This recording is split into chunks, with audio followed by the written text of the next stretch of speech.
할렐루야. 참 좋은 교회, 아름다운 교회에서 믿음의 가정과 부모님들을 향한 하나님의 말씀을 함께 나눌 수 있게 되어서 얼마나 기쁘고 감사한지 모르겠습니다. 소망키는 오늘 나누어지는 이 말씀이 먼저 우리의 심령을 깨우고 또 그 말씀 들고 가는 우리 가정 그리고 현장마다 오늘 말씀이 우리의 간증되어지고 하나님의 역사되어지는 귀한 걸음이 있기를 소원합니다. 오늘부터 3주간 같이 가정예배에 대한 하나님의 지혜를 나눌 텐데요, 하나님께서 오늘 말씀 들으시는 현장에서 또 온라인에서 하나님의 그 음성이 우리에게는 숙제가 아닌 언약이 되고 하나님께서 우리에게 먼저 보여주시는 은혜의 그림이 되고 또 그 걸음대로 나아갈 때 그 그림이 결국 우리가 하나님을 경험하는 아름다운 현장 되기를 소원합니다. C.S. 루이스가 고통의 문제라는 책을 통해 이러한 얘기를 했습니다. 하나님은 우리가 평안할 때는 속삭이며 말씀하시지만 우리가 고통 가운데 있을 때는 메가폰으로 소리치신다. 왜냐하면 우리는 고난이라는 것을 맞이하게 되면 이 고난 언제쯤 끝날까? 이 고난 얼마나 크지? 그거 주목하느라 그 고난을 지금도 다스리고 계시는 하나님을 향한 시선을 놓쳐버리기 쉽거든요. 그런 우리 연약함을 아시는 하나님은요, 우리가 고난 가운데 있을 때면 이전보다 더 큰 소리로 외치시는 거예요. 길이 안 보이냐고? 내가 길이라고. 생명이 끊어질 것 같냐고? 내가 생명의 근원이라고. 거기에 그렇게 멈춰있지 말고 여기 내 오른손 꼭 잡고 이 걸음 계속 같이 가자고 말씀하시는 주님이신 줄 믿습니다. 그래서 하나님의 백성들에게 있어서 진짜 고난 중의 소망은요, 내가 원하는 그 방법대로 내가 원하는 그 시간에 그렇게 그 일이 이루어졌을 때 소망이 있는 게 아니고요, 우리보다 더 지혜로우시며 실수가 없으신 그 하나님이 먼저 우리를 찾아오실 때 우린 소망이 있을 줄 믿습니다. 우린 야복강가의 야곱을 기억합니다. 자신의 형이 자기를 해하러 온다는 소문 듣고 어찌할 바를 몰라 헤매고 있을 때, 그 문제 끌어안고 신음하고 있을 때 우리 하나님 그 야곱을 그렇게 찾아오신 거예요. 그리고 말씀하십니다. 야곱아, 너 그 문제 끌어안고 씨름하지 말고 그 문제를 능히 다스릴 수 있는 나 끌어안고 씨름하자. 야곱이 끌어안던 그 대상을 문제로부터 하나님으로 바꿨더니 그 밤엔 상상할 수 없었던 소망의 새벽을 맞이하게 된 줄 믿습니다. 여러분, 137년 전 이 조선 땅 어땠습니까? 이 땅에 하나님 백성들이 많아서 하나님, 우리가 위기 가운데 있으니 도와주십시오 라고 외쳐서 하나님이 우리를 찾아오신 게 아니에요. 아직 이 땅 가운데 하나님 아는 백성이 보이지 않을 때 하나님이 먼저 우리를 찾아오시되 젊은 선교사 손에 이 하나님 말씀 들려서 여기 우리를 향한 하나님의 사랑이 있다고, 구원이 있다고, 복음이 있다고 그렇게 찾아오신 하나님 앞에 아멘 했던 백성들을 통하여 빼앗겼던 나라를 되찾게 하시고 전쟁으로 폐허되었던 이 땅에 주님의 몸된 교회와 주님의 나라를 세워주신 줄 믿습니다. 여러분, 코로나19 가운데에도 모이면 위험하다고 하는 데에도 우리가 이렇게 모여서 예배 드릴 수 있으면 우리가 그만큼의 의나 선함이 있어서가 아니라 우리 마음 가운데 또 믿음 주심에 찾아오신 하나님, 여기 우리 가정을 향한 하나님의 진리의 말씀이 있다고, 이 걸음 따라가면 어둠 속에 길을 발견하며 하나님이 다시 한번 우리 가정을 향한 하나님의 세워주심을 볼 수 있겠다고 말씀하신 그 믿음으로 인하여 이 자리에 오게 된 줄 믿습니다. 오늘 말씀 들으면서 이 믿음 갖고 우리 옆에 있는 우리 성도님들과 좀 떨어져 있지만 또 우리 가정에서 말씀을 듣고 있다면 우리 가족들과 함께 이렇게 좀 믿음으로 선포했으면 좋겠습니다. 우리 옆에 있는 분들 모시고요, 절 따라 하시죠. 하나님께서 성도님을 먼저 찾아오셨습니다. 인사 나누겠습니다. 하나님께서 성도님을 먼저 찾아오셨습니다. 아멘. 우리 하나님 찾아오시면 어둠이 빛이 될 줄 믿습니다. 절망이 소망이 될 줄 믿습니다. 특별히 우리 가정을 향한 하나님의 그 진리의 말씀을 갖고 오늘 찾아오셨으니 오늘 이 말씀 가운데에 믿음으로 응답하는 자리마다 이 예배드리기 이전의 우리의 삶보다 예배드린 이후의 우리의 삶이 진리로 회복되어지는 놀라운 역사 있기를 소원합니다. 코로나를 맞이하면서 목사님들께 물었습니다. 목사님, 코로나로 인해서 뭐가 가장 힘드십니까? 그랬더니 코로나를 맞이한 지 딱 6개월 만에 나온 대답은 이겁니다. 주일 성수 인식 및 소속감 약화. 2위, 재정 문제. 3위, 다음 세대 교육 문제. 근데 그로부터 또 6개월이 지납니다. 그러니까 코로나를 맞이하고 이제 1년이 됐을 때죠. 그때 물었더니 여전히 1위는 주일 성수 인식 및 소속감 약화인데요. 우리가 주목하고 싶은 것은 2위와 3위가 바뀐 겁니다. 재정의 문제 20.8%는 절반도 안 되는 12%로 떨어져 3위가 됐고요. 15.3%였던 다음 세대 교육은 거의 2배가 되어지는 30%가 되어 2위가 됩니다. 한마디로 이 재정의 문제는 시간이 지날수록 어떻게 하면 길이 보이는지가 이제 발견되더라는 겁니다. 그런데 다음 세대의 신앙 전수의 문제는요, 시간이 지날수록 길이 더 안 보이더라는 겁니다. 가장 큰 위기라고 하는 1위 32%랑 거의 차이가 없는, 이젠 더 이상 우리 자녀 세대의 신앙 전수의 문제가, 우리 가정 안에서의 신앙 전수의 문제가 이제 교회 학교에 위탁할 문제가 아니라 이제 한국교회가 함께 끌어안고, 하나님, 이 위기 앞에 우리가 어떻게 주의 말씀 앞에 서야 됩니까?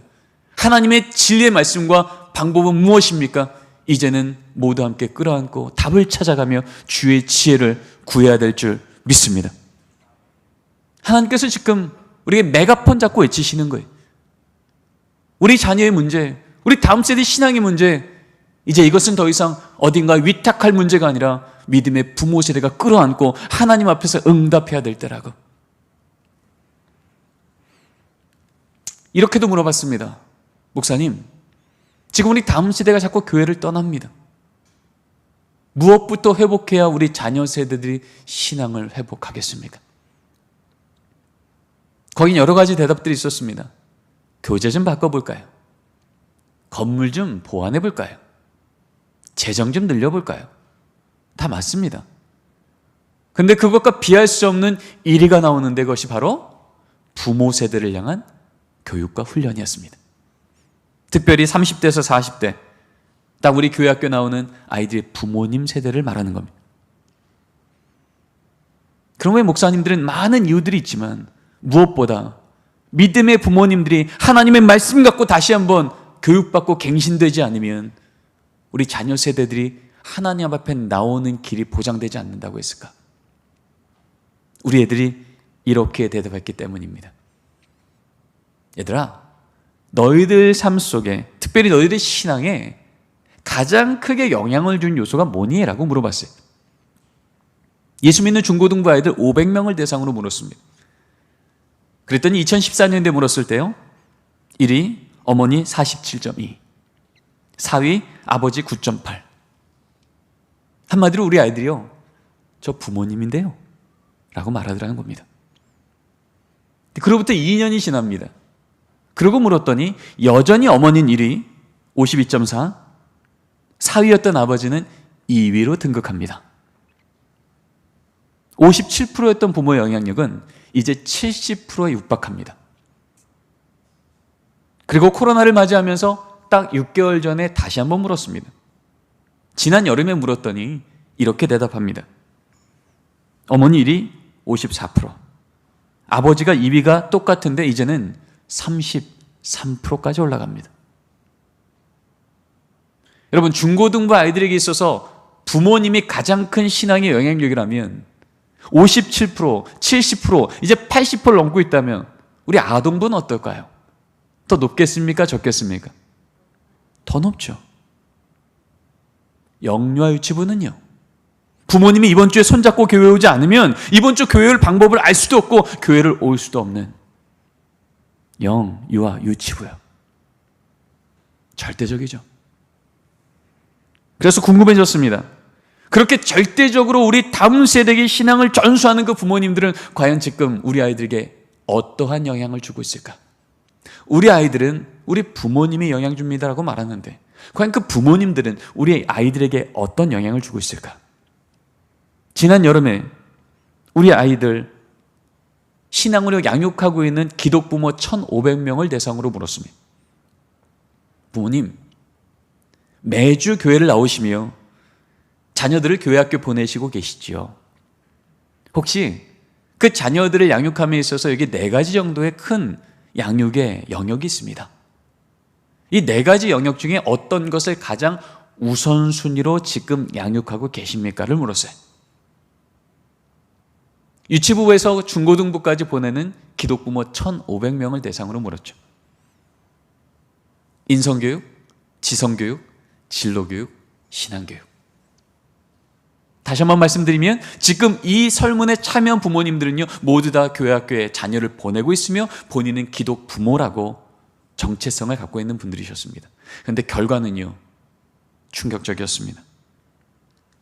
1위 인성교육, 2위 학업 지성교육, 3위 진로교육, 신앙교육은 최하위였습니다.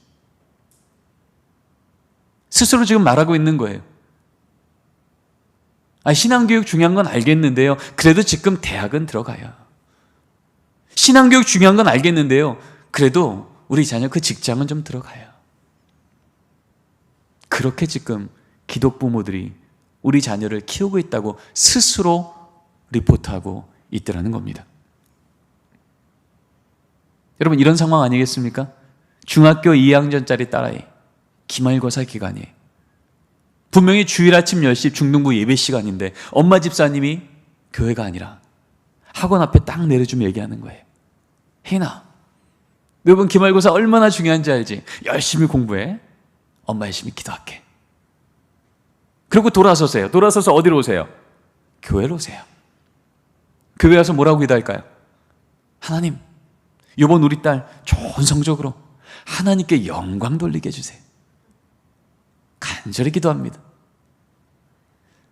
우리 하나님 정말 영광 받으시겠습니까? 넌 열심히 공부하라고, 엄마 열심히 기도하겠다고 그렇게 말하며 돌아서는 엄마의 뒷모습 보며 이 딸이 무슨 생각하겠습니까? 이런 생각하지 않을까요? 신앙은 여차하면 제껴도 되는구나. 급할 땐 찾고 손해볼 것 같을 때 여지없이 예배가 아니라 특강이, 하나님의 말씀이 아니라 세상의 스펙이 진짜 내 인생 안전하게 지켜주겠네. 이게 똑똑하게 신앙생활 하는 거구나. 여러분, 이 망가져버린 신앙의 기준을 우리 아이들이 어디서 배우겠습니까? 세상에서요? 학교에서요?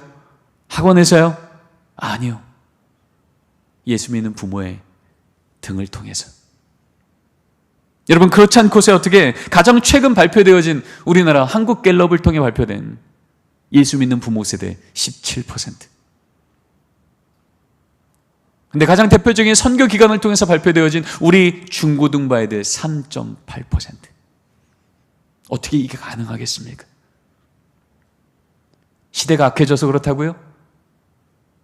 여러분, 2000년 교회사 중에 시대가 악해졌기에 우리 다음 세대 신앙이 같이 무너진 적이 없고요. 시대가 악해졌을지라도 시대보다 크신 하나님을 믿고 전하는 부모 세대가 살아있을 때 늘 그 시대는 새로운 부흥을 하나님이 주신 것을 기억하는 줄 믿습니다. 하나님의 나라는 세상이 조금 더 선해져서 세워지는 게 아니라 세상보다 크신 하나님이 우리 안에 고백되어질 때 그 하나님의 영광은 드러나게 되는 줄 믿습니다. 사실 우리 다음 세대 신앙 전수의 문제는요, 시대 문제가 아니라 어떤 문화의 문제가 아니라 근본적으로 가정과 부모의 문제였다는 것을 벌써 7년 전부터 우리는 리포트로 들어왔습니다. 제가 속해 있는 장로신학대학교에서 기독교 교육과가 50주년을 맞이하며 그 당시 200개가 넘는 전국에 있는 목사님, 교회학교 선생님, 부모님들한테 똑같이 물어봤습니다. 지금 한국교회 다음 세대가 골든타임이라고 하는데 어떻게 해야 우리 자녀 세대가 이 세대가 끊어지지 않고 믿음의 세대로 연결되겠습니까? 20개 항목을 줬어요. 거기에는 우리 한국교회가 시대적인 신뢰도가 좀 회복해야겠습니다. 우리 교회의 문화와 시설이 좀 보완되어야겠습니다. 커리큘럼과 책이 좀 좋아져야겠습니다. 믿음의 가정과 부모님이 신앙전수의 역할 안에 같이 들어오셔야 됩니다. 여러 가지 항목을 주고요. 20개의 질문을 했습니다. 근데 놀랍게도 1위, 2위, 3위가 모두 다 부모와 가정의 문제로 대답이 됐습니다. 1위, 가정의 신앙교육 부재. 2위, 부모들의 세속적 자녀교육관. 3위, 부모의 신앙 저하. 이미 7년 전부터 우리는 공식적으로 우리 자녀 세대의 신앙의 문제는 교회 학교에 위탁할 문제가 아니라, 이 시대 악함 때문에 어쩔 수 없는 문제가 아니라, 우리에게 맡겨주신 먼저 말씀 맡은 자인 부모 세대가 성경의 명령대로 앉았을 때든지 일어날 때든지 길을 갈 때든지 부지런히 가르쳐 지키라고 하셨던 하나님의 말씀 앞에 다시 응답해야 됨을 우린 들어왔던 겁니다. 여러분 너무나 잘 아시는 성경의 대표적인 우리 자녀 세대를 향한 하나님께서 어떻게 하면 그들이 다시 한번 믿음의 세대가 될지 말씀하실 때, 하나님은 어떤 기관에 위탁하라 말씀한 적이 없으시고요, 먼저 말씀 맡은 자인 부모에게 명령하셨어요. 너는 내가 내게 명령한 이 말씀을 마음에 새기고, 머리에 새기고가 아니에요. 신앙은요, 지식이어서 입으로 전달되는 게 아니라 진리여서 삶의 중심에 새겨 삶의 등으로 보이며, 하나님 믿는 백성은 어떻게 살아야 될지 위기 가운데 무릎 꿇어 기도하는 걸 보이며, 감사한 일이 생길 때 모여 하나님을 찬양하는 그 거룩한 삶의 모범이 그들에게 보일 때, 그들은 그 삶의 등을 쫓아가며 하나님을 믿는 백성이 된다는 게 무엇인지를 배워가게 될 줄 믿습니다. 시편 78편에 다윗은 이렇게 고백합니다. 하나님, 우리가 이를 우리 자손에게 숨기지 않겠습니다. 여호와의 영예와 그의 능력과 그가 행하신 기이한 사적을 후대에 전하겠습니다. 지금 다윗이 얘기하고 있는 거예요. 하나님, 제가 목동이었을 때 어떻게 골리앗을 쓰러뜨렸는지, 아둘람굴에 있을 때 그 절박스러웠던 그 상황 가운데 어떻게 주님께서 그 기도 들으시고 지금 통일 왕국의 왕으로 만드셨는지, 내 평생 하나님이 아니고 설명할 수 없는 기적 같은 일, 여호와의 영예와 그의 능력과 그의 사적을 내 마음속에 살아있는 이 간증거리들을 하나도 빠뜨리지 않고 제 자녀 세대에게 다 전하겠습니다. 하나님 이 말씀 너무 기뻐 받으셔서 시편 한복판에 적으시고 이스라엘 백성들이 모일 때마다 감사 찬양 예배시로 그 모든 부모 세대가 함께 고백하며 그렇게 살아가게 인도하셨던 겁니다. 정말 이 시대에 예수 믿는 17%의 부모 세대가 내가 만났던 그 하나님을 향한 간증거리들을 우리 자녀에게 하나도 빠뜨리지 않고 전하고 있다면, 정말 우리 자녀 세대가 3.8% 미전도 종족이 되겠습니까? 여러분, 3.8%면 어느 정도인지 아시죠? 한 반에 25명이면 내 자녀 한 명 예수 믿으면 그 반에 예수 믿는 친구가 아무도 없는 거예요. 이게 3.8%입니다.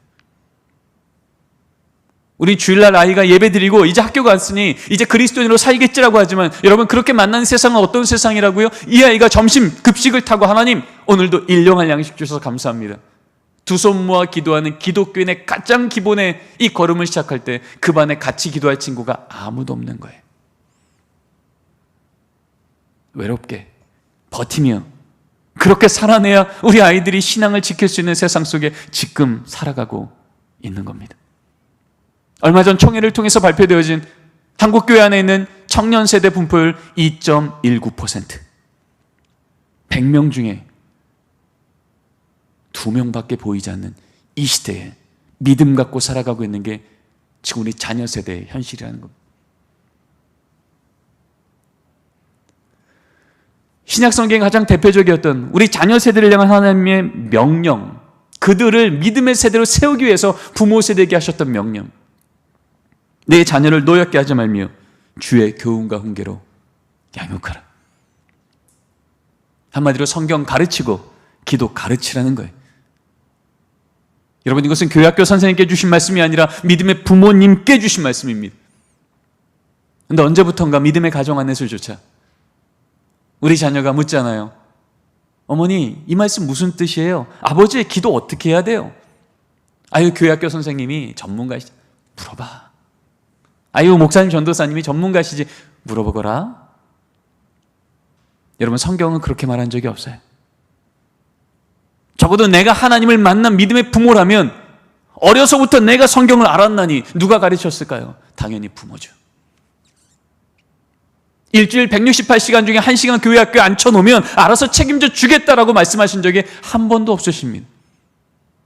늘 믿음의 부모에게 내가 만난 그 하나님이 누구신지를, 쉐마 말씀을 선포하실 때 내가 내게 명한 이 말씀이 무엇입니까?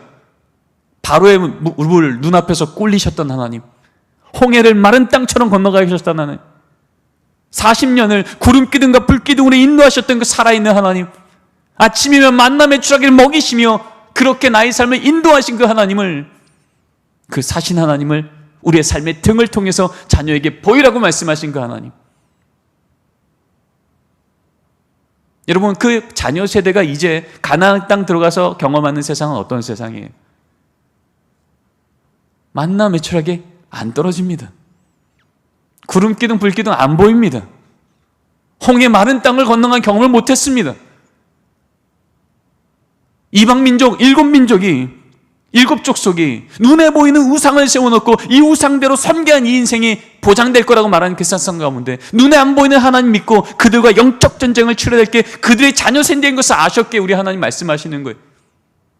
내가 내게 경험시켰던 그 하나님이 누군지를 부지런히 그 자녀 세대에게 전하지 않으면 저 적과 꿀인 저 땅 들어가서 설령 그 적과 꿀이 흐르는 그 땅을 취할지라도,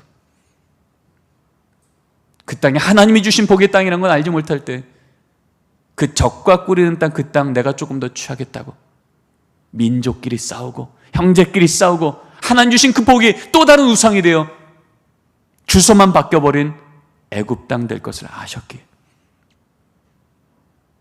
우리 하나님은 그렇게 부모 세대가 주길 원했던 그 다음 세대에게 주는 그 땅을 보여주기 이전에 하나님은 하나님을 먼저 보여주라고 명령하신 줄 믿습니다.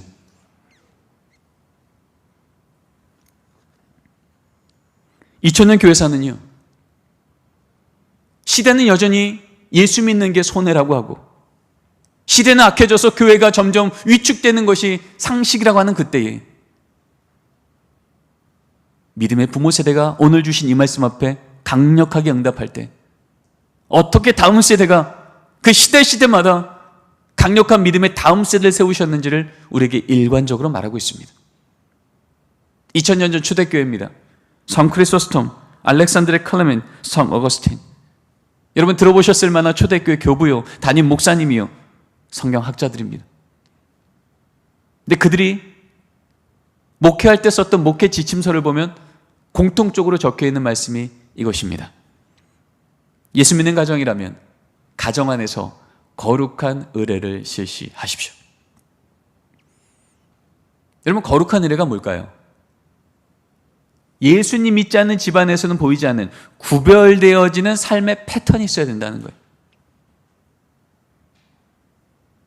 예수 믿지 않는 집에서는 도대체 보이지 않는, 그런 예수 믿는 집안에서는 늘 그 안에서 반복되어지는 삶의 의례들, 정기적으로 부모와 자녀가 하나님의 말씀을 읽으며, 감사한 일이 생기면 가족이 모여 하나님을 찬양하는 찬송 소리가 문지방을 건너나가며, 위기가 왔을 때 가족이 모여 하나님의 이름을 부르는 거룩한 의례가 살아있는 가정.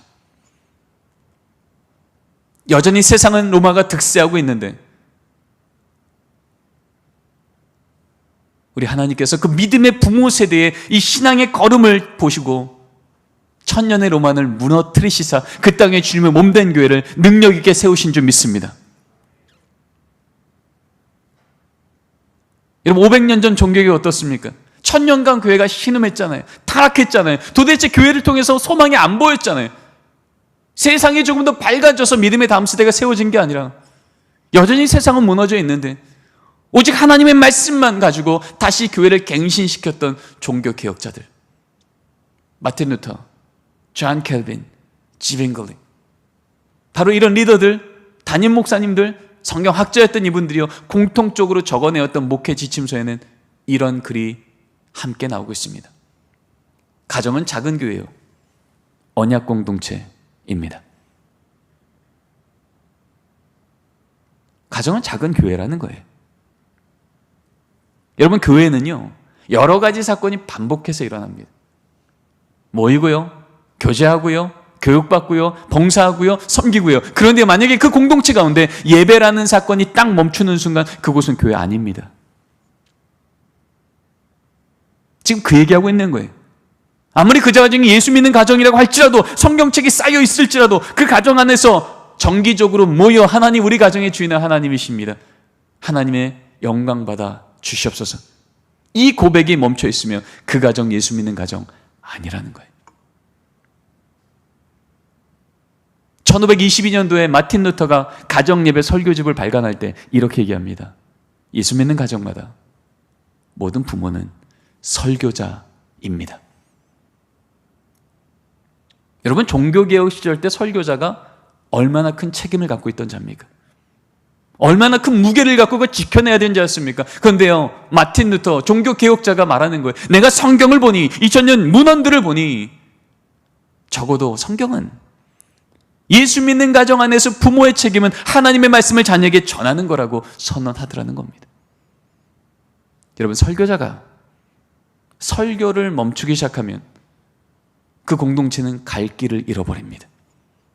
우리가 왜 모였으며 무엇을 목적을 삼아야 되며 지금 여기서 무엇을 선택해야 될지 알지를 못하는 거예요. 마치 지금 이 시대에 믿음을 떠나버린 다음 세대들처럼. 그 공동체가 다시 살아나는 길은 말씀 맡은 자가 하나님의 말씀을 다시 선언하기 시작하는 겁니다. 그 말씀이 살아 움직이면 그 공동체 주께서 회복하실 줄 믿습니다. 또 믿음의 가정마다 언약 공동체라는 거예요. 한마디로 예수 믿는 가정은요, 같은 피만 공유되어지는 혈연 공동체가 아니라 부모 세대가 고백하는 믿음의 언약의 고백이 우리 자녀 세대 입에도 조금 더 변개되지 않고 똑같은 고백이 함께 공유되는 가정이라는 거예요. 이것을 위해서 교회는 부모를 훈련시켰고요, 부모는 가정으로 돌아가 자녀들을 훈련시켰어요. 그래서 종교개혁 시대 때 교회는 대요리 문잡을 통해서 목사님이 부모님들을 교육시키고, 부모님은 집으로 돌아가 똑같은 말씀을 소요리 문답을 통해서 자녀를 가르치게 했어요. 이것은 선택사항이 아니었고 모든 믿음의 부모가 해야 될 순종사항이었습니다. 이게 1000년 만에 하나님 말씀 앞으로 돌아왔던 교회가 하나님 앞에서 다시 회복했던 일이요, 그 일이 일어났을 때에 믿음의 놀라운 다음 세대가 일어나게 되죠. 바로 그 세대가 바로 청교도인들입니다. 청교도 때는 아예 가정예배를 총회와 교회에서 엄격히 지도하기 시작합니다. 스코틀랜드 총회 7위법에 보면 이런 글이 적혀 있습니다. 예수 믿는 가정마다 부모가 가정예배를 게을리하거나 멈추면 수찬정지를 명하십시오. 여러분, 수찬정지가 뭘까요? 네, 성만찬 주지 말라는 거예요. 그때는 매주 성만찬을 집례했잖아요, 주일 예배마다. 한 주도 빠지지 않고 그 주간에 가정예배를 제대로 드렸는지 안 드렸는지를요, 목회자와 교회 장로들은 주중에 확인하고 가정예배를 멈춘 가정은 수찬정지를 명하라고 아예 총회 7위법에 적어놓은 거예요. 이건 더 이상 선택사항이 아니라는 겁니다. 적어도 하나님 말씀대로 사는 가정이라면 가정예배는 선택이 아닌 의무의 자리였다는 거예요. 그래서 이 믿음 갖고 살아갔더니 그들 안에 3대 신앙의 원리가 생겼잖아요. 청교도인들의 3대 신앙의 원리. 첫째, 주일 성수는 목숨 걸고 한다. 둘째, 가정예배는 반드시 드린다. 셋째, 내가 일하는 일터가 하나님께 영광 돌리는 곳 되게 한다. 이거 지키고 살려고 했더니 시대가 너무 악하여 궁교육가 핍박하여 그들이 이제 배 하나 타고 신대륙으로 걸어갑니다. 그래서 세워진 나라가 미국이요? 세워진 교회가 미국 교회였죠. 18세기, 19세기 하나님께서 다시 한번 미국 교회를 대부흥주의 운동을 통하여 Great Awakening Movement, 미국 교회를 다시 한번 갱신시키시며 축복하십니다. 이것을 이끌었던 존 하드 에드워즈 목사님이요, 이런 얘기를 합니다. 우리 같이 한번 읽어볼까요? 가정예배는 시작. 네. 한마디로 이런 얘기인 거예요. 예수 믿는 가정입니까?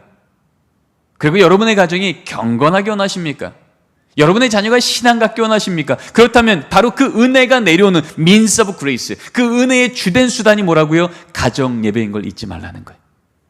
이게 하나님이 다시금 미국 교회를 갱신시키실 때 그 밑바닥부터 다시 점검하셨던 하나님의 성경적이고 목회적인 원리였다는 거예요.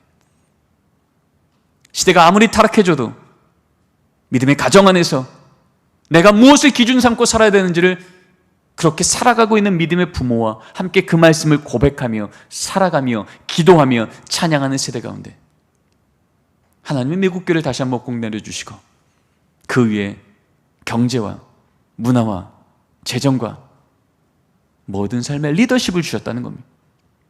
여러분, 이 끝자락에서, 이 미국 대부흥주의 운동의 끝자락에서 은혜 받아서 하나님 저 어떻게 살면 됩니까? 그래, 저 복음 전하는 거 저 조선 땅 가서 좀 보자. 그래서 오신 분들이 누구예요? 137년 전 이 땅에 성경책 들고 왔던 20대 청년 선교사 호레이스 언더우드, 아펜젤라. 그분들이 바로 이 청교도 신앙의 이 물줄기 안에서, 대부흥주 운동의 물줄기 안에서 우리에게 복음 들고 왔던 분들이세요. 그러다 보니 우리나라는요, 선교 초기 때부터 믿음의 부모마다, 믿음의 가정마다 어떻게 우리 자녀 세대의 신앙을 책임져야 될지를 잘 훈련받았던 복된 나라였습니다. 같이 한번 읽어볼까요? 가정예배는 시작. 가정예배는 도덕근본상의 작용이요 그리스도교의 일종 특색으로 수신제가의 요소로다. 우리나라의 1918년도에 성경 잡지가 발간될 때 놀랍게도 1권 첫 번째 페이지 첫 번째 문장이 가정예배로 시작이 됐어요. 가정예배는 그리스도교의 일종 특색이래요.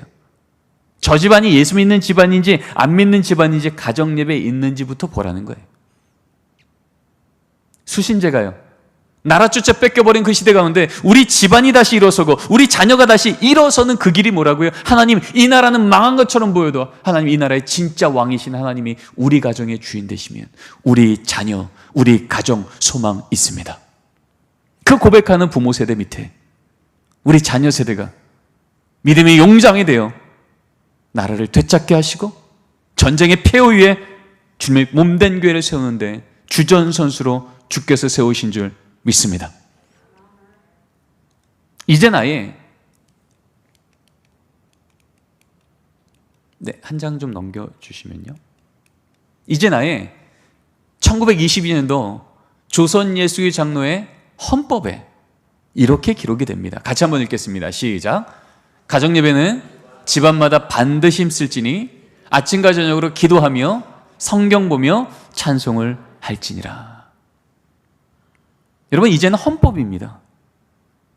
헌법은 선택사항이 아닌 거예요.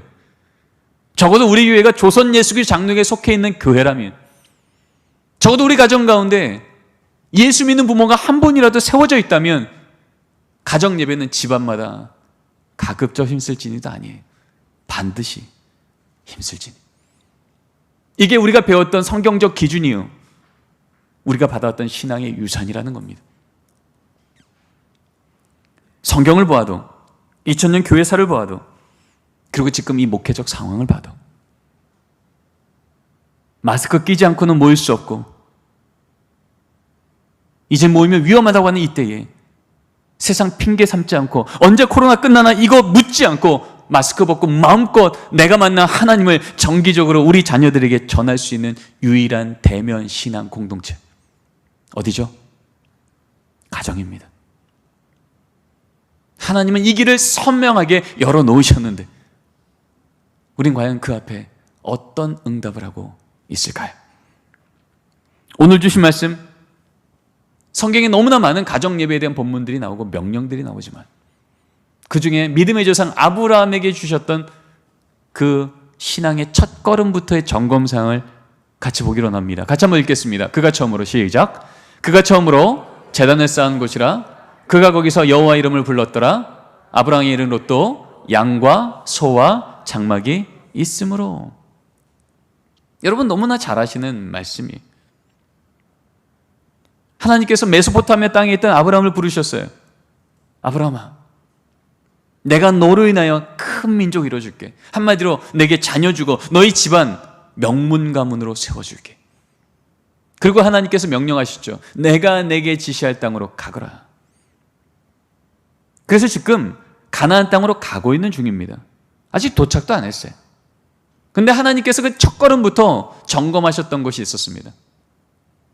지금 그 걸음을 두 가정이 가고 있는데 아브라함 가정에는 여호와의 이름을 부르는 제단이 있었어요. 가정 예배가 있었다는 겁니다. 근데 똑같이 하나님께 복 받겠다고 하고 있지만 지금 롯의 가정에는 양과 소와 장막이 있습니다. 제단이 있다는 얘기는 없습니다. 근데 이 말씀이 나오고 나서 성경은 말합니다. 롯의 가정은 소돔 땅으로 들어갔고 아브라함 가정은 가나안 땅 들어갔다. 여러분, 족장시대 때 친족 아비집을 버리고 다른 곳을 간다는 건 여러분 무슨 뜻일까요? 인생 걸었다는 얘기입니다. 요즘 말하는 이사했다는 얘기 정도 아니잖아요. 적어도 내 인생 걸었다는 얘기인 거예요. 그런데도 불구하고 왜 아브라함 가정에는 가정 예배가 처음부터 있었고 똑같이 그 걸음 가고 있는데 롯의 가정에는 없었을까? 혹시 이런 것 아니겠습니까? 아무리 머리로는 하나님 우리 가정 약속하신 대로 이 걸음 가면 복 줄 거 맞죠? 라고 믿을지라도 당장 내 눈앞에 보이는 양 챙기느라, 소 챙기느라, 장막 챙기느라 가족이 모여 여호와의 이름을 부를 여유가 없었던 가정, 가족이 모여 여호와의 이름을 부를 우선순위가 무너졌던 가정, 아무리 머리로는 하나님 우리 가정의 주인입니다 말할지라도 당장 오늘 하루 우리 가정 가운데 우선순위가 밀렸던 가정. 그랬더니 어떤 일이 생겨요? 소돔 땅이라고 하는 세상적으로 좀 매력적으로 보이는 땅이 딱 나타나니까 하나님 알지 못하는 가정과 조금도 다르지 않은 선택하더라는 겁니다. 아, 이게 사람 맞네, 직장 맞네, 우리 집에 있는 양소 장막이고 들고 들어가면 살만하겠네. 아, 이게 하나님 말했던 복 받는 가정이구나.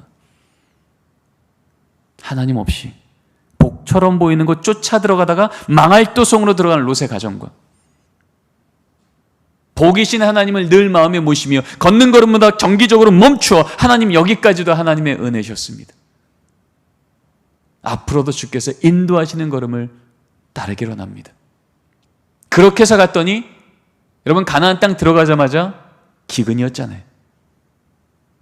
기근의 땅마저도 복의 근원이신 하나님을 늘 모시고 살았더니 기근의 땅마저 적과 꿀의 땅으로 뒤집어 놓으시는 역전의 하나님.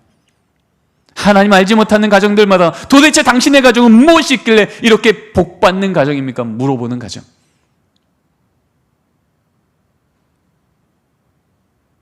믿음의 조상 아브라함의 그 첫걸음부터 우리 하나님, 우리가 갈 걸음 롯의 걸음이 아닌 아브라함 가정의 걸음이라고 말하고 있는 줄 믿습니다. 아브라함이 믿음이 엄청나게 좋아졌을 때 얘기가 아니라니까요. 내 삶의 주인은 하나님이십니다 라는 것을 인정하고 이제 막 그 걸음 시작할 때부터 하나님은요 진짜 복받는 가정의 우선적인 기준을 그 가정 가운데 예배가 있냐고 그렇게 물어보시더라는 겁니다. 가정 예배는요 시대마다 교단마다 정의가 달랐고 형태가 달랐습니다. 근데 그것을 다 모으고 모았더니 결국 한 문장 남더라고요. 같이 한번 읽겠습니다. 시작. 가정 예배란 가족이 함께 하나님을 기억하고 감사하는 것. 여러분 이것이 가정 예배입니다. 그렇게 어렵지 않으시죠? 더 짧게 해주면 세 단어만 기억하시면 됩니다. 가족에 모이고요, 하나님 기억하고요, 감사하시면 됩니다. 그러면 가정 예배를 하나님 받아 주시더라는 거예요. 그런데 우리 안에 있는 오해는 무엇이냐면 마치 롯의 가정처럼 머리는 동의해요. 아이 가정 예배 드려야죠. 근데 문제는요, 우리 집에 이 걸림돌이 해결되지 않는 한 우리 집은 가정 예배 어려울걸요. 우린 그렇게 응답하더라는 겁니다. 근데 우리는 알고 있죠. 우리 하나님 하지 못할 걸 명령하시는 분이 아니라 할 수 있도록 도우시는 분이신 줄 믿습니다.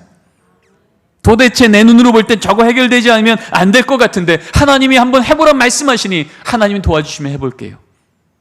그렇게 걸어갔을 때 정말 가정 예배가 이제 드려지기 시작하면 그것은 우리 가정의 의가 아니라 하나님이 또 한 번 은혜 내려주신 간증이 되고 사건이 되고 우리 하나님께 영광 돌려드릴 이유가 될 줄 믿습니다. 그래서 우리 가정은 걸림돌조차 하나님은 디딤돌로 만드시는 하나님이 된다는 거예요. 자, 그런 의미에서 우리 가정 가운데 있는 가정 예배에 대한 오해를 좀 몇 가지 풀고 우리 같이 우리 가정에서는 또 어떻게 실천할 수 있을까 그 걸음을 발견하기로 합니다. 자, 첫 번째 오해인데요. 한번 같이 읽어볼까요? 시작. 그럴까요? 아닐까요? 분위기상 아니죠? 아니에요. 근데 많은 가정이요, 가정 예배 드리세요 하면 오해가 뭐냐 하면 마치 우리 아름다운 교회 주일 오전 예배 그 형식과 경건함을 그대로 축소판으로 미니어처로 우리 집에 구현해 내야 가정 예배 드렸다고 착각하는 거예요. 물론 그렇게 드리면 얼마나 좋겠습니까? 근데 적어도 가정 예배를 명령하신 하나님의 말씀을 주목해 보면 성경에 나와 있는 그 많은 가정 예배한 본문 중에요, 우리 하나님은요 형식에는 그다지 관심이 없으셨습니다. 적어도 가정 예배를 얘기할 때만큼은요 우리 하나님은 형식이 아니라 사건에 관심이 있으셨습니다. 아까 읽었던 창세기 13장 말씀 한번 보세요. 아브라함 가정이 30분 예배 드렸다, 안 떠들고 예배 드렸다, 옷 갈아입고 예배 드렸다, 이런 말 있습니까? 없습니까? 하나도 보세요. 형식에 대한 얘기는 없고요, 사건만 있습니다. 가족이 모여 여호와 이름을 부르며 감사했다는 거예요. 그걸 하나님은 기뻐 받으셔서 망할 또 손으로 들어갈지 복된 가정이 될지를 구별하셨다는 거예요. 2000년 교회사 중에 가정 예배를 가장 강력하게 실시했었던 청교도 시대 때요, 가정 예배에 대한 목회 지침은 이렇게 기록이 되어 있습니다. 가정 예배요? 가족이 모여 성경 한 구절만 읽어도 이미 가정 예배 드린 겁니다. 성경 한 구절 읽고 기도까지 했습니까? 가정 예배 더 잘 드린 겁니다. 성경 읽고 기도하고 찬송까지 했습니까? 가정 예배 더 잘 드린 겁니다. 여러분 얼굴이 활짝 피셨어요. 여기에 뭐 조용히 드려야 된다, 안 떠들고 드려야 된다, 경건히 드려야 된다, 이런 얘기 없더라고요. 왜요? 우리 하나님 우리 가정의 수준을 아시니까. 여러분 유치원 다니는 아들이 감사합니다 인사하는 것과 20대 청년 아들이 감사합니다 인사하는 형식이 같을 수 없다는 거예요.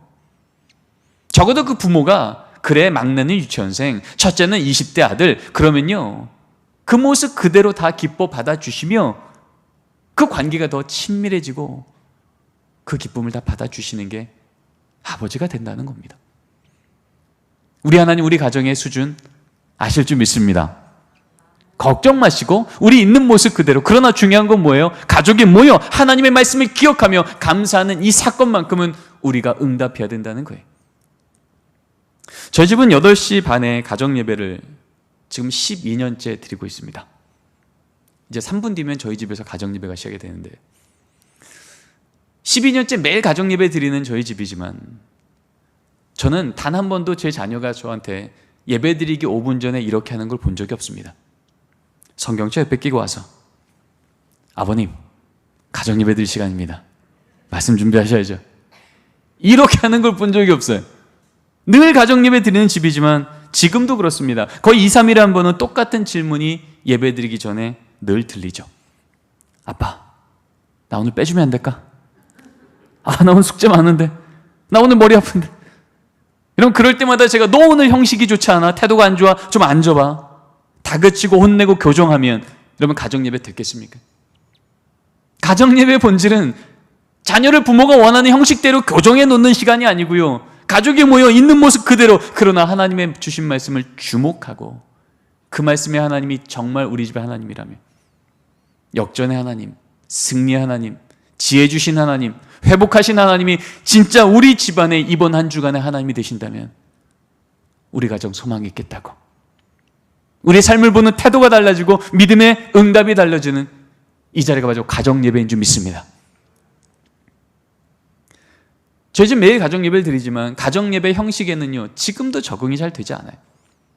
분명히 눈은 천장을 보는데 손은 바닥을 쓰시고요, 허리는 거의 연체동물에 입은 끊임없이 떠드십니다. 누나 왜 눈 떴어? 너 왜 떴어? 뭐 이런 얘기가 가정 예배 한 번에도 몇 번씩 나옵니다. 하지만 가정 예배는 형식이 아니라 그래, 있는 모습 그대로 하나님 말씀만 주목하자. 그렇게 해서 2차 조차 예배가 끝나가지만 예배 끝날 때쯤 되면 제 마음에 의심의 영이 충만해집니다. 도대체 얘는 예배 드렸을까? 그래서 제가 묻죠. 아들, 너 오늘 말씀 듣기나 해서 장난치던데? 그러면요, 그 입에서 이런 말이 나오는 거예요. 아빠, 오늘 다윗이 골리앗 한 번 볼 때 여호와 6번 봤다는 얘기 아니야. 걱정만, 나도 힘들면 그럴 거야. 걱정 노세요. 초등학교 3학년 아들이 그렇게 말하는 거예요. 분명히 제 눈에는 장난치고 집중 못하고 예배 망쳐버린 아들밖에 안 보였는데, 그래서 저도 예배가 안 됐는데, 우리 하나님, 우리 자녀의 연약함에 제한받지 않으시고 오늘도 심어놓고자 작정하신 믿음의 씨앗 심어놓으신 줄 믿습니다. 여러분, 믿음은 부모가 줄 수 없어요. 믿음은 하나님만 주신 선물이에요. 근데 그 하나님 뭐라 그러셨냐면, 앉았을 때든지 일어날 때든지 부지런히 내 자녀가 하나님을 기억할 수 있는 그 자리 지키라고. 우리는 믿음 줄 수 없지만 믿음 주신 하나님이 말씀하신 그 자리 믿음으로 지키면 하나님 우리를 통하여 약속하신 대로 그 자리에서 믿음의 씨앗 또 심어 놓으실 줄 믿습니다. 한 번은 제 연구실에 이제 기자님이 오셨어요. 가정예배에 대해서 인터뷰를 합니다. 인터뷰 끝날 때쯤에 이제 저희 집 매일 가정예배 드린다니까 오늘 저녁 가정예배 드리는 장면을 촬영하고 오겠다는 거예요. 근데 제가 말씀드렸지만 저희 집 가정예배 드리는 형식만 보면 여러분들 시험 당하기 딱 좋거든요. 거의 누워 계시거든요. 그래서 제가 오지 마세요. 필요하면 제가 사진 몇 컷 찍을 테니까 필요하면 쓰시고 아니면 안 쓰셔도 돼요. 그러고 나서 이제 그날 저녁에 아이들한테 얘기했습니다. 얘들아, 오늘 2차 조차에서 사진 좀 찍을 거야. 그리고 그날 저녁에 가정예배 드릴 때 찍었던 사진이 이것입니다. 성령 충만한 얼굴이에요. 저는 이 사진을 찍으면서 너무 당황한 거죠. 아니, 얘네가 이러고 찬양한 적이 한 번도 없는데? 아니, 이날은 말도 안 했는데 눈을 감고 손을 들고 가슴에 손을 얹고 이렇게 찬양을 하는 거예요. 그래서 제가 너무 당황해서 이건 아닌 것 같은데 싶다가 그 다음에 이제 말씀 들을 때 모습입니다. 얼굴엔 온화한 미소와 허리는 꼿꼿이 펴고 성경을 뚫어지게 쳐다보는 저 집중력이요. 이 말씀 끝날 때까지 조금도 요동치 않는 거예요. 제가 저걸 찍으면서도 얘네가 이런 적이 없는데, 거의 누워 계셨는데, 이런 생각이 제 머릿속에 있다가 이제 그날 저녁에 이제 잠을 자려고 누웠는데 잠이 안 오는 겁니다. 도대체 우리 애들은 이렇게 어린애들이 위선적일까? 큰일 났다. 이거 다 거짓인데, 조작인데, 이거 방송국 보내면 안 되는데, 이런 생각이 저를 너무 불편하게 한 거예요. 근데 그렇게 불편해서 뒤척뒤척 했는데 하나님이 제 마음속에 어떤 깨달음을 주셨냐면, 그랬구나. 난 오늘도 얘네들이 또 까먹었네 싶어 또 지적하고 또 혼내고 싶었는데 아니었네. 다 알고 있었네. 찬양 저렇게 해야 된다는 거, 말씀 저렇게 들어야 된다는 거. 까먹어서가 아니라 미성숙해서 못했던 거였구나. 시편 1편 3절 말씀이요. 철을 따라 열매 맺으신 하나님. 오늘도 이 부모는요, 우리 자녀가 가을이길 원했던 거예요. 누가 봐도 열매가 있고 향기롭고 풍성한 그 모습이 보이길 기대했는데 아니었던 거예요. 우리 자녀의 계절은 지금 어디예요? 봄이었던 거예요. 씨앗이 심겨지고 싹이 나고 뿌리는 생명수로 힘있게 내려가고 줄긴 땅 위로 올라오고 있을지라도요, 여러분, 봄에는요 땅 위로는 아무것도 안 보이는 거예요. 그러나 하나님 말씀의 씨앗 심어 놓으시면 우리 눈에는 안 보이지만 하나님 일하고 계신 줄 믿습니다. 여러분, 그것이 하나님께서 우리에게 언약하신 일이라면 말씀하시며 역사하셨던 그 하나님이 우리 집에도 동일하게 말씀의 순종의 자리마다 역사하시는 것을 우리는 믿어야 될 것입니다. 기억하십시오. 가정예배는요, 우리 부모가 원하는 대로 자녀 행동을 교정시키느라 지치는 플레잉 시간이 아니라 가정에 있는 모습 그대로 praying, 기도하는 모습으로 하나님, 우리 자녀가 부족하면 부족한 대로 지적할 이유가 아니라 기도할 이유가 되고, 바로 그 결핍된 모습은 하나님 앞에 부끄러운 모습이 아니라 하나님 앞에 은혜를 구할 이유가 돼요. 하나님, 저 마음 위에 하나님의 은혜로 오늘 하루만큼 덮어주시옵소서. 하나님의 은혜의 단비가 그 마음을 덮어주시면 딱딱하게 굳어진 저 마음도 주의 말씀이 역사할 좋은 땅으로 바뀔 줄 믿습니다. 여러분, 이 믿음 갖고 구하는 자리마다 하나님 그 기도 외면치 않으시고 하나님이 언약하신 일 시작하실 줄 믿습니다. 우리 한 가지만 더 다루겠습니다. 네, 같이 한번 읽겠습니다. 시작. 가정예배는 자녀를 위한 부모의 숙제다. 여러분, 그럴까요? 아닐까요? 아니죠. 성경은요, 가정예배를 숙제라고 말한 적이 없고요, 온 가족을 위한 축복의 시간이라고 말하셨습니다. 왜요? 우리가 그렇게 우리 자녀에게 주고 싶어하는 그 복이, 그렇게 우리가 누리고 싶어하는 그 복에, 그 재정, 그 건강, 그 상황, 그 리더십, 그 모든 것의 근원 되시는 분이 하나님이시라면, 그 복의 근원을 우리 가족 모두가 모인 자리 앞에서 우리가 받을 수 있다면 이보다 큰 복이 있겠습니까? 근데 가정예배를 축복의 시간이 아니라 숙제 시간으로 여기니까 가정예배를 마치 가족 모임처럼 하시더라고요. 여러분, 가족 모임 아시죠? 부모가 하고 싶은 얘기 다 하시는 시간이에요. 근데 성경책 펴고하시더라고요. 데살로니가전서 5장 16절, 항상 기뻐하라. 읽고 나서 아버지가 아들한테 얘기합니다. 항상 기뻐하라. 근데 아들, 얼굴 펴. 기뻐하래잖아, 얼굴 펴. 여러분, 그때 이 아들이 무슨 생각합니까? 아빠도 인상 쓰면서 나보고 얼굴 펴래. 분명히 하나님 말씀이 읽었는데 은혜는 느껴지지 않고 불편한 지적들만 오가는 겁니다. 물론 부모님이 말하는 예배 시간에 얼굴 피라는 게 어떤 믿음의 의미인지 알지만 아직 우리 자녀는요, 지금 믿음이 성장하고 있는 중이어서 그 뜻은 안 보이고 지적만 들리는 겁니다. 내 자녀를 노엽게 하지 말며 주의 교훈과 훈계를 양육하라. 아무리 주의 살아있는 말씀을 전해도요, 우리 자녀의 마음이 뭐하면요, 노해지면요, 아무리 하나님이 말씀의 은혜의 폭포수가 쏟아져도요, 그 마음의 뚜껑이 딱 덮이는 순간, 노하는 순간 물 한 방울 들어가지 않는 겁니다. 그러나 이 시간이 부모가 하고 싶은 얘기를 하는 시간이 아니라 우리 가정의 가장이신 하나님 아버지만 말씀하시는 시간이요, 말씀 있는 시간에 아버지도 하나님 앞에 아들이요, 기도하는 어머님도 하나님 앞에 딸이요, 아들도 아들, 딸도 딸, 우리 가족 모두가 하나님 앞에 자녀로 서는 시간입니다. 그러면 똑같은 말씀을 읽고도 이렇게 바뀌겠죠. 항상 기뻐하라.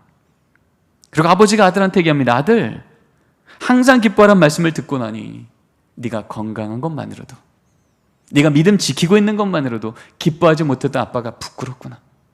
이 아버지도 오늘 말씀 따라 항상 기뻐할 수 있도록 노력해야겠다. 넌 좀 어떠니? 그러면 우리 아들이 무슨 생각할까?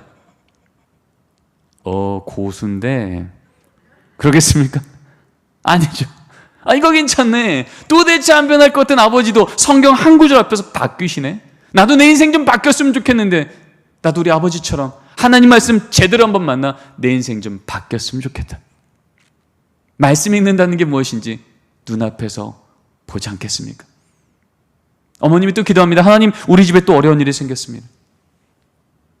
이 어려운 일이 생긴 것을 아시는 하나님께서 그럼에도 불구하고 기뻐하라 말씀하시니 오늘 우리 집에 내린 이 어두운 이 사건이 간증거리로 바뀌는 그날까지 눈에 보이는 대로 원망치 않게 입술에 바수건 세워주시고 그거를 인도하신 주님의 손 꼭 붙들 수 있도록 이 여종의 손에 믿음을 더하여 주시옵소서. 여러분, 이 기도를 들으면서 이 딸이 무슨 생각합니까? 이쯤에 우리 엄마도 하나님 원망해야 되는데, 절망해야 되는데, 여기 진짜 신앙의 거인이 앉아있네. 나도 우리 어머니처럼 어떤 상황에도 하나님 때문에 흔들리지 않는 안전한 인생 살고 싶다. 견고한 인생 살고 싶다. 요즘에 나도 돈 때문에, 외모 때문에, 성적 때문에 내 인생 흔들려서 괴로운데 나도 우리 어머님처럼 어떤 상황에도 하나님 때문에 흔들리지 않는 안전한 인생 살고 싶다. 그럼 기도가 뭔지를 거기서 배우지 않겠습니까? 위기가 오면 무릎 꿇어 기도하는 걸 자녀에게 보이고, 감사한 일이 생기면 자녀들과 함께 모여 하나님께 영광 돌리고, 여러분, 그렇게 하나님 믿는 것이 무엇인지를 정기적으로 부모의 등을 통해서 배우며 자란 자녀는요, 청년 되어서 위기가 오면 나도 모르게 무릎 꿇어 기도하는 청년이 되며, 감사한 일이 생기면 교만치 않고 하나님께 찬양하는, 세상에 감당 못할 영성의 실력같이 하나님께서 아무리 복을 주셔도 걱정이 없는 진짜 복의 자녀 세대가 될 줄 믿습니다. 그러면 이 자녀, 하나님은 귀로 듣던 교리 하나님이 아니라 눈으로 보는 살아있는 하나님, 하나님이 아니고 설명할 수 없는 기적 같은 사건이 가정 예배를 드리는 그 삶의 여정 가운데 부어질 때마다 이 자녀에게 하나님은 내가 또 한 번 경험한 하나님이라고, 부모님의 하나님이 아니라 나의 하나님이라고 함께 고백하는 가정 안에 신앙의 추억들이 쌓여져 갈 줄 믿습니다. 마지막입니다. 세 번째입니다. 같이 한번 읽겠습니다. 시작.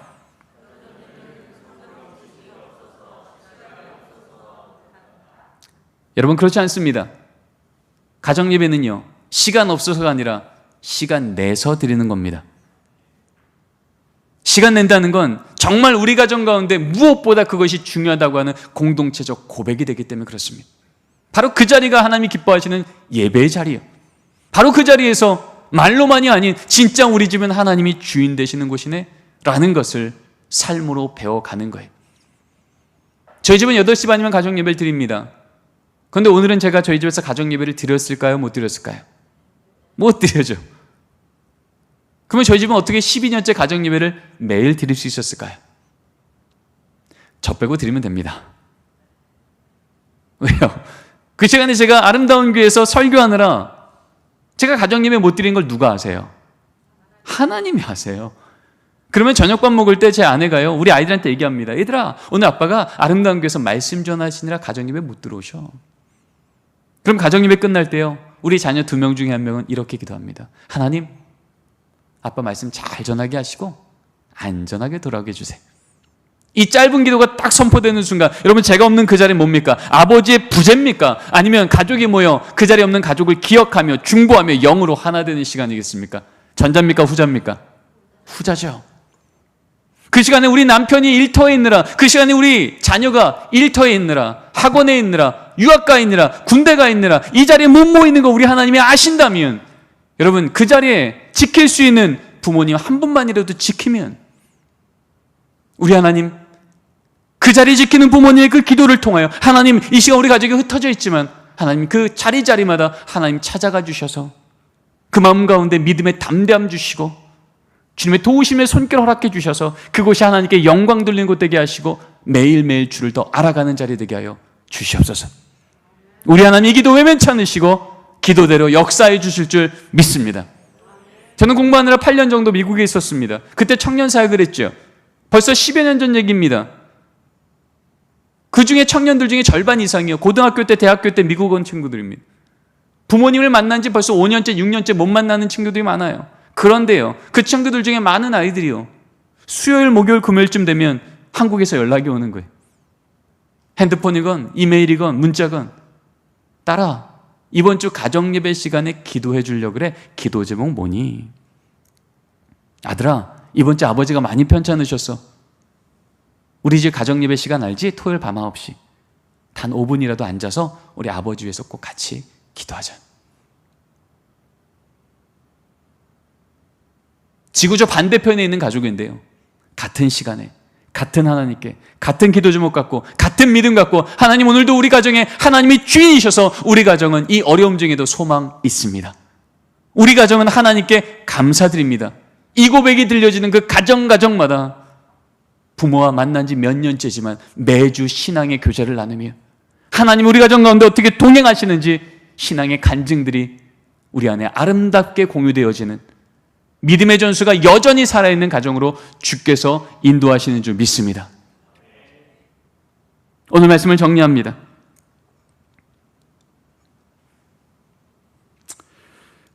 우리의 고백을 먼저 읽겠는데요, 함께 읽겠습니다.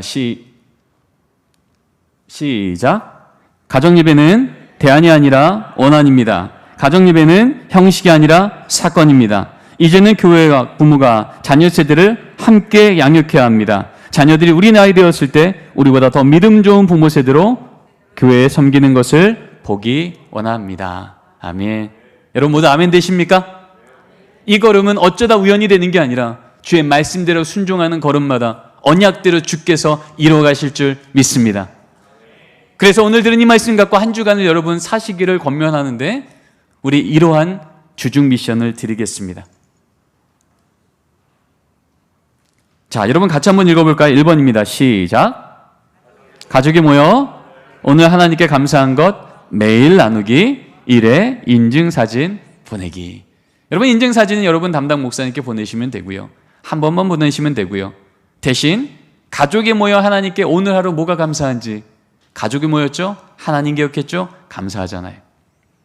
형태로 봐서는 가정예배처럼 안 보일지라도 사건이 일어나기 시작하는 겁니다. 자, 여러분들 가족이 다 모일 수도 있어요.